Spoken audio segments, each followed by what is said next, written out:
যে জাতীয় পার্টি তাদের নেতাকর্মী যতজনকে দেখাতে পারবে এই গণঅভ্যুত্থানে ছিল, জামাত ইসলাম দেখাতে পারবে না ওদের অতগুলো নেতাকর্মী এই গণঅভ্যুত্থানে ছিল।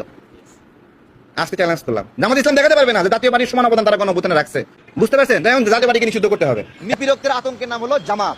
এইরকম একটা বরকতময় দল যারা অন্যায়ের বিরুদ্ধে প্রতিবাদ করছে, ভোটের অধিকার আদায়ে লড়াই করছে, তাদেরকে যারা পছন্দ করে না অথবা পছন্দ নাও করতে পারে, ডিরেক্ট বলতেছে যে জামাতের পাশে বসবে না। কত বড় ভয়ঙ্কর কথা! তারা খুনির পাশে বসতে পারে, ধর্ষকের পাশে বসতে পারে, অপরাধীর পাশে বসতে পারে, কিন্তু জামাতের পাশে বসা যাবে না। কত বড় চিন্তা করেন!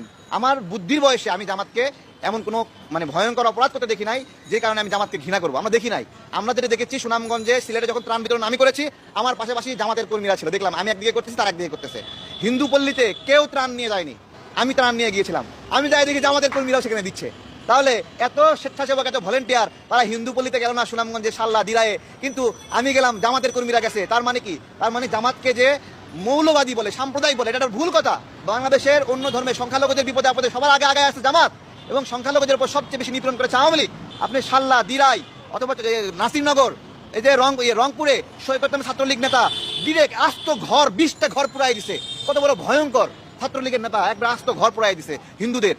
তাহলে দেখেন, চিন্তা করেন, সেই জামাত যারা মানবিক কাজ করে কি বলছে যে নৌকা ডুবিতে মানুষ মারা গেছে, গিয়ে বলতেছে আমি আপনাদের মেহমান হিসেবে আসছি, ত্রাণ দিতে আসি নাই।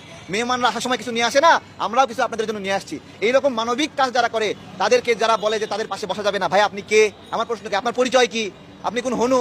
আপনার কয়জন কর্মী আছে? এগুলো বলতে হচ্ছে, বাধ্য হচ্ছে আমরা এগুলো বলতে। কি কি কারণে আপনি তাদেরকে ঘৃণা করছেন? জবাব তো দিবেন, জবাব দিবেন তো। এই কারণে ঘৃণা করছেন। আজকে শেখ হাসিনা চাচ্ছে যে ইসলামিক দলগুলো, ইসলামী আন্দোলন, চরমোনাই, তারপর জামাত, তারা যেন বিএনপি সহ বিরোধী দলগুলোর সাথে না মিলে যায়। কেন না মিলে যায়? কারণ যারা বিরোধী রাজনীতি করতেছে তাদের মধ্যে যারা আল্লাহকে ভয় করে রাজনীতি করে, তারা ওই গুলিকে ভয় পায় না। শেখ হাসিনা চাই গুলিকে ভয় পায় না এইরকম যে গোষ্ঠী রয়েছে তারা যেন বিরোধী আন্দোলনে সক্রিয় না হয়। এই যে জায়গা, এই জায়গাতে শেখ হাসিনা ভয় পায়। তাহলে শেখ হাসিনা চাচ্ছে জামাত ইসলামী আন্দোলন না মিলে যাক। আবার আমাদের বিরোধী দলের মধ্যে 2-1 জন বলতেছে ইসলামী আন্দোলন, জামাত, তারা আমাদের সাথে না মিলুক। তাহলে তারা কি শেখ হাসিনার ইচ্ছা বাস্তবায়ন করছে?